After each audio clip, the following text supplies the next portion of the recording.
Heavenly Father, please bless everyone listening to this story. Grant them happiness, peace, and guide them toward finding their true love. Amen. My beautiful family, please don't forget to like, comment, and share this video. Your support means everything to me. And now, let me tell you a story, not about power or success, but about what happens when someone dares to slow down and finally starts to feel. Ethan Walker had everything people usually dream of: money, fame, and power. At 35, he was the founder of a billion-dollar tech company, often dubbed by the media as the cold genius of a new era. But behind the glass-walled boardrooms and multi-million-dollar deals, Ethan knew something was missing. Lavish parties, endless strategy meetings, and relationships built on mutual benefit had slowly disconnected him from anything that felt real. He couldn't even remember the last time he had laughed without a filter. Then one day his personal phone rang. It was a call from Maplewood Residence, the care facility where his grandfather Samuel was staying, informing him that there had been some minor changes in his condition and that he had been asking for Ethan. Ethan paused. Something in the nurse's voice made his chest tighten unexpectedly. He glanced at the packed calendar on his desk, then stood up. He didn't know it yet, but that visit the next day would become the turning point of his life. The next morning, Ethan drove himself to Maplewood Residence. His sleek black electric car looked oddly out of place among the modest vehicles in the parking lot. The facility was high-end. He had chosen it to ensure his grandfather had the best. But no matter how comfortable, it still felt like a failure to have left him there. The front desk welcomed him with a warm smile. "We weren't expecting you this early, Mr. Walker," the receptionist said kindly. "Is that a problem?" Ethan replied, his tone sharper than he intended. "Not at all," she answered, unfazed. "Mr. Samuel is out in the garden with Jasmine. She's our occupational therapist and very close to your grandfather." Ethan followed the stone path toward the rear garden. As he neared, he heard laughter. His grandfather's laughter. It was a sound he hadn't heard in years. Under the shade of an old oak, Samuel sat on a bench, looking relaxed and genuinely happy. Next to him was a young woman in pale blue scrubs, her light blonde hair tied back simply, her face glowing with a smile and eyes that sparkled with warmth. She didn't look like anyone Ethan knew. No heavy makeup, no designer labels, no forced politeness, just real. Ethan hesitated. For a moment, he felt something he hadn't felt in a very long time. Nervous. The usual confidence he carried so effortlessly faltered, replaced by a flicker of awkwardness that unsettled him. "You made it," Samuel called out. "Come over here, Ethan." Jasmine looked up. Her eyes met his, calm, open, unassuming. There was no awe, no judgment, just a regular glance from one person to another. And somehow, that ordinary look left Ethan standing still for a beat longer than he expected. Ethan sat beside his grandfather while Jasmine respectfully stepped back to give them space. Yet even as she walked away, her gaze remained quietly attentive, a small but thoughtful gesture that caught Ethan's eye. "Do you remember that little lake in Vermont?" Samuel asked, his eyes lighting up. "We used to go fishing there every summer." Ethan smiled. The memory returned vividly, the two of them sitting barefoot on the dock, holding fishing rods, the breeze rustling through the trees, sunlight dancing on the water. Those were peaceful, honest days, before ambition took over his life. "I remember," Ethan replied softly, his eyes drifting to Jasmine, now helping an elderly woman adjust her pillow. "Jasmine's one of a kind," Samuel said, as if reading his grandson's thoughts. "She doesn't just care for us. She listens. The way your grandmother used to." Moments later, Jasmine returned with a warm cup of tea. "Careful, Mr. Samuel, it's still hot," she said gently. "Have you worked here long?" Ethan asked, surprising even himself with the question. "About 2 years," she replied. "I also volunteer at a community garden in Brooklyn. Urban Roots, we grow produce for low-income families. I go on weekends." "A community garden?" Ethan raised an eyebrow. It was a concept completely foreign to his world. Jasmine gave a soft laugh. "It's not fancy, but it's real. Sometimes it's the only place that gives people a sense of hope."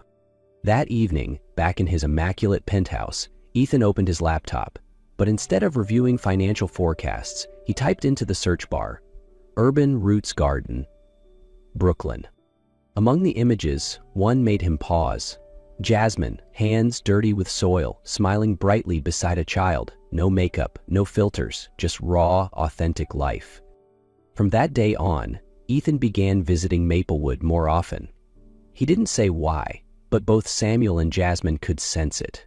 The man who once lived for boardrooms was now returning to something quieter and far more real. That Saturday morning, Ethan showed up at Urban Roots Garden, a tucked-away plot in the heart of East Brooklyn, surrounded by aging brick buildings. He wore a simple button-down shirt and crisp jeans, holding 2 coffees, one for himself and one in case Jasmine was there. The garden buzzed with life. Children darted between raised beds, adults turned soil, strung trellises, and fixed irrigation lines. The scent of damp earth and the hum of laughter filled the air. Ethan felt out of place, and yet, oddly, didn't want to leave. Jasmine emerged from the far end of the lot wearing a faded t-shirt and ripped jeans, balancing a tray of seedlings against her hip. She stopped when she saw him. "You really came," she said, half surprised, half smiling. "I said I would," Ethan replied, lifting the coffee cup in his hand. She led him to a bare patch of soil. "We're planting tomatoes here, 12 inches apart. Be gentle. The roots are delicate." Ethan followed her lead, awkward at first. His first plant leaned to one side, dirt scattered across his pants. Jasmine laughed, not unkindly. "Not bad for a first-time CEO gardener." They worked side by side for hours. Ethan's hands grew dirty, his shirt damp with sweat. No one asked what he did for a living. No one cared about the brand of his watch. People simply said, "Hey, can you help me move this pot?" And for once, he felt useful in a completely different way. During the lunch break, they sat under a tree, eating sandwiches and sipping lemonade brought by a local family. Ethan hadn't brought anything, but Jasmine handed him a plate. "First-timers get a pass. Next time, bring something to share." He nodded. "There's going to be a next time?" She shrugged. "That's up to you." As the sun rose high above them, Ethan glanced around at the buzzing garden, at the people, at the laughter, at the quiet joy of building something real. Then he looked at Jasmine, her curls tied back, sweat glistening on her brow, her smile still bright. And he realized he had never seen anyone more beautiful. The following week, Ethan invited Jasmine to the company's annual gala, an elegant fundraiser for educational programs. She hesitated, but eventually agreed, not for the glamour, but because she believed in the cause. Jasmine arrived in her old sedan, driving herself, wearing a borrowed navy blue dress. Her hair was neatly tied, makeup simple. As she stepped out in front of the Grand Plaza Hotel, where flashbulbs lit up the red carpet, she nearly turned back. Ethan met her at the entrance, his eyes lighting up. "You look beautiful," he said sincerely.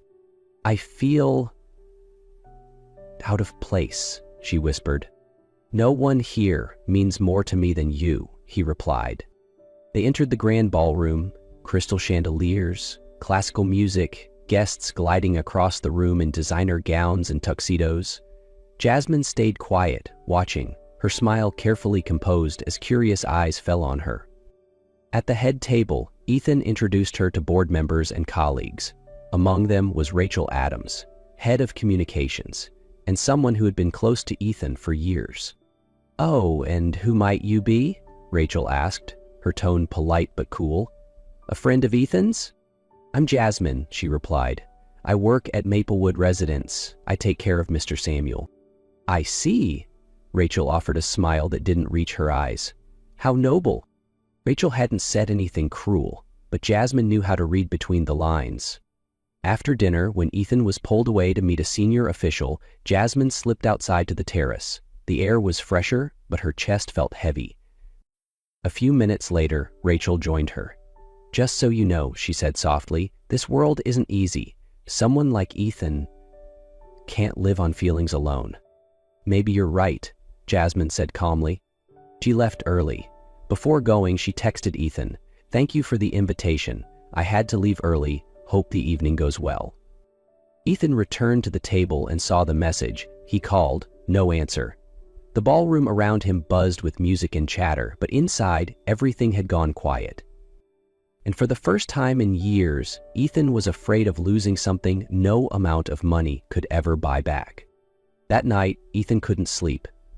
Jasmine's text echoed in his mind, polite, distant. A wall had risen between them, and he knew exactly why. The next morning, instead of heading to his office, Ethan drove to Maplewood residence. He found his grandfather sitting on the porch, morning light catching in his silver hair. "You already know, don't you?" Ethan asked as he sat beside him. Samuel chuckled softly. "You thought Rachel was the only one who paid attention?" Ethan poured his heart out.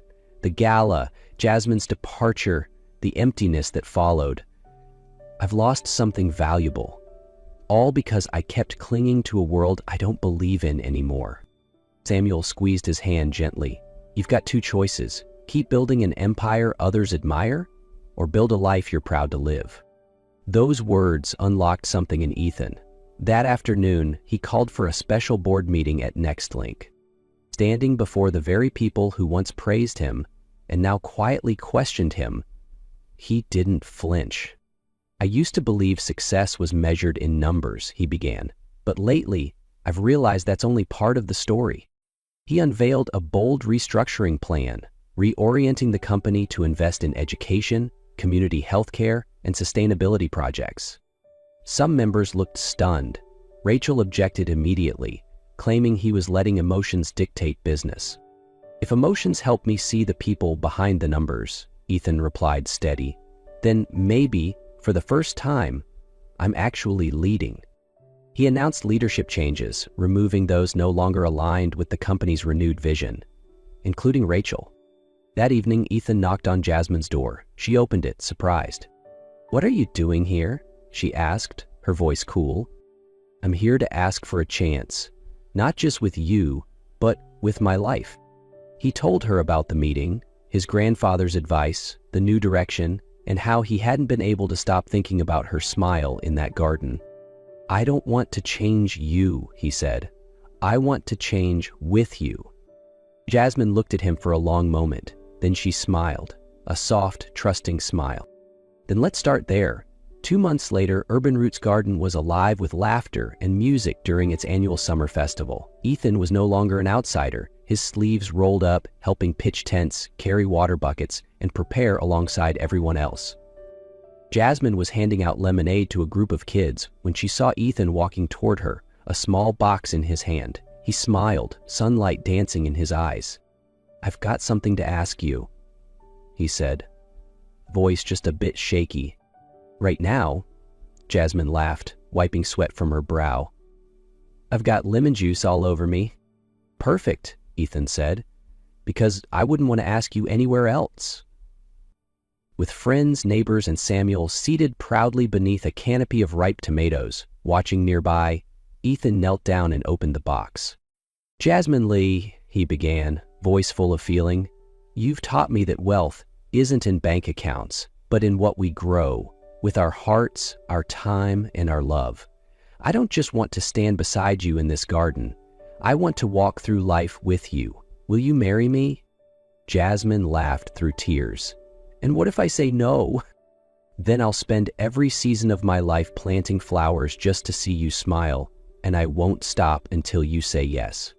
She leaned down, wrapped her arms around him, and whispered, "Then you better start planning a lifetime of gardening, because I say yes." Cheers erupted across the garden. Samuel wiped a tear, Ethan smiled, and for the first time in his life, he felt truly, deeply rich. Ethan and Jasmine didn't marry in a grand ballroom or a 5-star hotel, as many might have expected. Instead, they chose Urban Roots Garden, the very place where everything began.